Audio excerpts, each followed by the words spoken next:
நம்மளுடைய தமிழ்நாடு நாடார் சங்கத்தினுடைய செயல்பாடுகள், சிந்தனைகள் எல்லாத்தையும் எல்லா சங்கமும் இப்போ உருவாங்கிறது நம்ம கண்ணு முன்னாடி தெரியுது. நம்ம தொடர்ந்து பார்த்துக்கிட்டு இருக்கோம். தமிழ்நாடு நாடார் சங்கத்தினுடைய என்ன சொல்ற கண்ணாடி முன்னாடி போய் நம்ம நின்னா நம்ம முகம் அப்படி அது தெரியும். அது போல இன்னைக்கு தமிழ்நாட்டில் உள்ள நிறைய சங்கங்களை வந்து பாத்தீங்கன்னா நம்ம தமிழ்நாடு நாடார் சங்கம் கண்ணாடி முன்னாடி நின்று நம்மளே நம்ம பார்க்குற மாதிரி இருக்கு.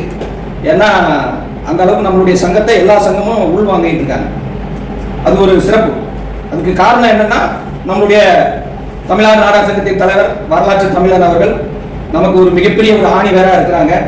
அந்த ஆணி வேர்ல நாம எல்லாம் ஒரு கிளைகளாக இருந்து அந்த வேருக்கும் அந்த மரத்திற்கும் நாம வந்து ஒரு உற்சாகத்தை ஊட்டிட்டு இருக்கோம், கடுமையாக உழைச்சிட்டு இருக்கோம். இந்த உழைப்பினுடைய உழைப்பு தான் எல்லாரும் நம்ம திரும்பி பார்க்கறாங்க, நம்மளை கூட செயல்பட ஆரம்பிச்சிட்டாங்க.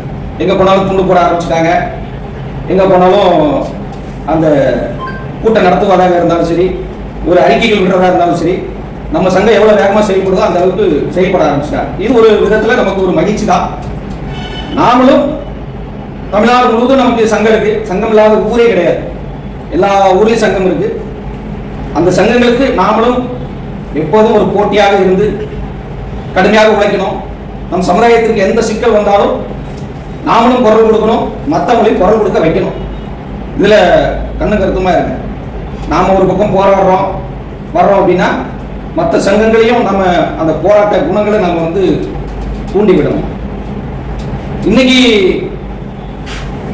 அதிகமா சமூக வலைதளங்கள் தான் எல்லா இடமும் ஆக்கிரமிச்சிருக்காங்க.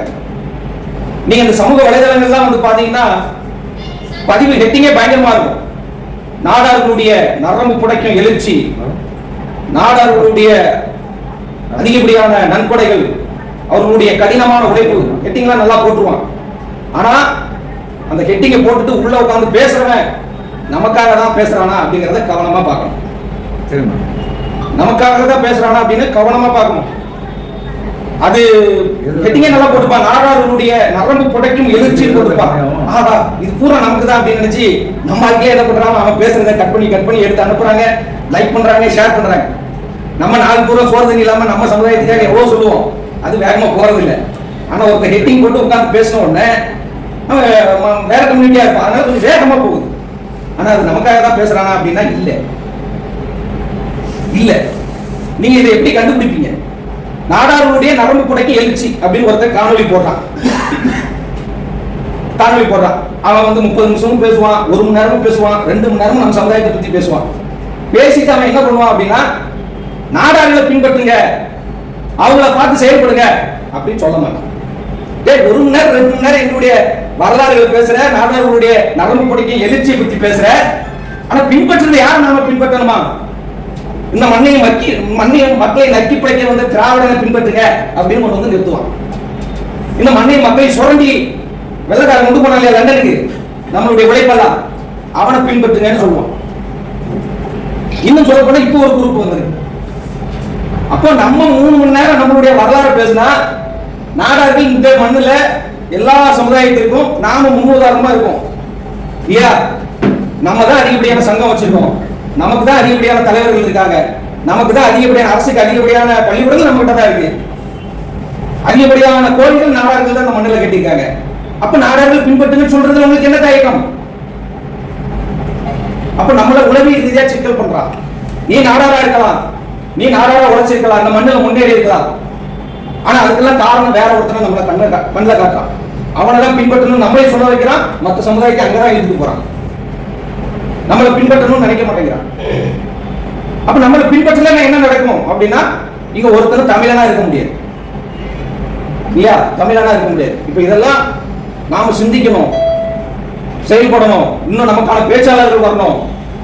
எவன் ஒருவன் நம்ம வரலாறு பேசுறான் அப்படின்னா அவன் எதுக்காக பேசுறான், என்ன நோக்கத்துக்காக பேசுறான், நம்மளை வளர்ச்சி நோக்கி கொண்டு போறானா அல்லனா நம்மளை பள்ளத்துல தூக்கி போட போறானா அப்படிங்கறத கவனமா பார்க்கணும்.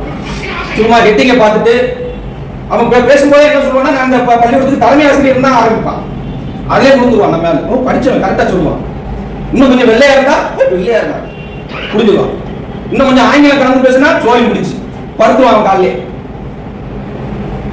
அப்போ உணரணும் அவன் என்ன நோக்கத்துக்காக நம்ம வரலாறு பேசுறான் அப்படிங்கிறத பார்க்கணும். பார்த்து அவங்க பேசுறது தவறுனா அந்த புள்ளியில இருந்து நம்ம அடிக்கணும். இன்னைக்கு தமிழ்நாட்டில் எத்தனையோ கோடி கோடியான சொத்துக்கள் வச்சிருக்க சங்கங்கள் தான் இருக்கு. இதுக்கு இந்த நான் சொல்லக்கூடிய இந்த இடத்துல இருந்து ஒரு சரியான பதிலடியை யாருக்கும் கொடுக்க மாட்டேங்க.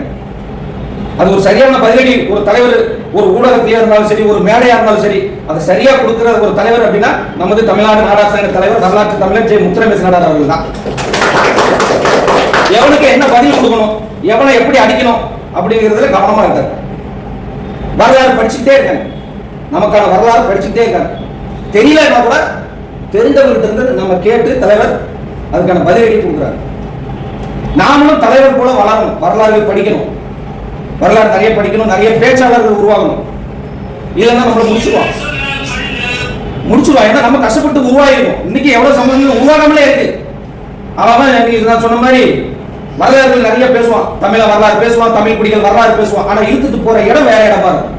அதை நோக்கி தான் போகுது மற்ற சமூகங்கள். அதனாலதான் இந்த மண்ணில் இன்னும் எரிச்சு வராம இருக்கு. இன்னமும் மற்றவன் தான் வந்து ஆடுறான், ஆடுறதுக்கு திட்டமும் போடுறான். நம்ம பக்கத்திலே போக முடியாம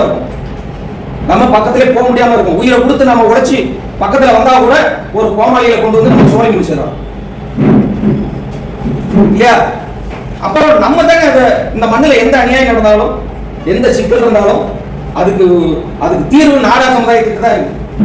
அப்ப நாம தான் இன்னும் எழுச்சியோட இருக்கணும், இன்னும் வேகமா செயல்படணும்.